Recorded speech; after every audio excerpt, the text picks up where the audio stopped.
ఈ విషయం తీసుకెళ్ళి వీళ్ళు పెద్దల్లో పెట్టింది ఈ అమ్మాయి. పెద్దల్లో పెడితే పెళ్లి చేసిన పెద్ద మనిషి వీళ్ళ బాబాయ్ వాళ్ళు వీళ్ళ అన్నయ్య వాళ్ళు అమ్మాయి కాదని విడాకులు ఇచ్చేసావు, మళ్ళీ అమ్మాయిని ఎట్లా తెచ్చుకున్నావు అని అడిగారు నన్ను. అమ్మాయికి ఇట్లా మేము ఒప్పందం రాసుకున్నాము, అన్ని ఇస్తా అన్నాను, డబ్బులు కూడా ఇట్లా ఇచ్చేసాము. దాని గురించి అడిగినప్పుడు ఆ ఒక్క వస్తువే నా దగ్గర ఉంది, అమ్మాయి నాకు ఇచ్చేసా అన్నప్పుడు నేను ఇవ్వాలి కదా, చేశానని చెప్పేసా. అమ్మాయిని తీసుకురావడం తప్పని అందరూ మాట్లాడారు. తప్పంటే మా అమ్మని ఏమన్నాం అక్కడ ప్రజెంట్ వాళ్ళ ఊళ్ళో పెద్ద మనుషుల ముందు మా తప్పని మేము తల దించుకున్నాం. వాళ్ళు కొట్టబోయినా తిట్టబోయినా తల దించుకున్నాం మేము. ఈ అమ్మాయి పుట్టిన తర్వాత బాగానే ఉంది.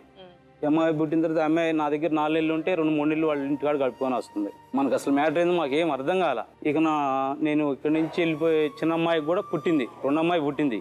పుట్టిన తర్వాత ఖర్చు హాస్పిటల్ ఖర్చు వాళ్ళు పెట్టినారు. ఆ అమ్మాయికి మాత్రం కొద్ది బాక్సులు పెట్టాలి, బాగాలేదని చెప్పారు. మేము పెట్టలేమంటే ఆ ఖర్చుని 60,000 ఖర్చు అవుతుంది నేనే పెట్టుకున్నా చిన్న అమ్మాయికి. మొన్న నేను ఒక 6 నెలల క్రితం ఇక్కడి నుంచి మా పిల్లల చదువు స్కూల్ వేసుకొని పని చేసుకుని అట్టే ఉందామని మేమిద్దరం ఆలోచించుకొని చెప్పేసాం ఇల్లు గల్లవాళ్ళకి, మేము 2-3 నెలల్లో ఖాళీ చేస్తామని చెప్పేసాం.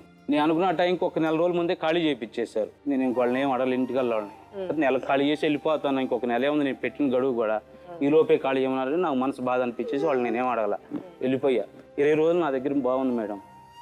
20 రోజుల తర్వాత చిన్న పిల్ల నీకు పుట్టల, పెద్ద పిల్ల నీకు పుట్టింది, నాకేందో తేల్చి పంపాను.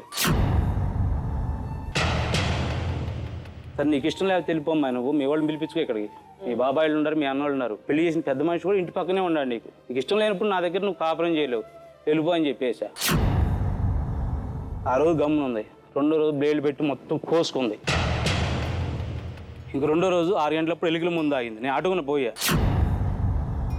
ఎలుగుల ముందు ఆగి మా ఫ్రెండ్ వాళ్ళ ఇంటికి రేపు 9 గంటలకు వెళ్ళిపోయింది. 9 గంటలకు వెళ్ళిపోతే మా ఫ్రెండ్ పోయి చెప్పిందంట, అన్న ఇటు నేను ఎలుగుల ముందు ఆగాను అని అందంట. ఫోన్ చేశాడు, ఫోన్ చేసి పిలిపించి అన్న ఇటు ఎలుగుల ముందు ఆగిందంట అని చెప్పుకొచ్చాడు. గవర్నమెంట్ హాస్పిటల్కి తీసుకెళ్ళాం.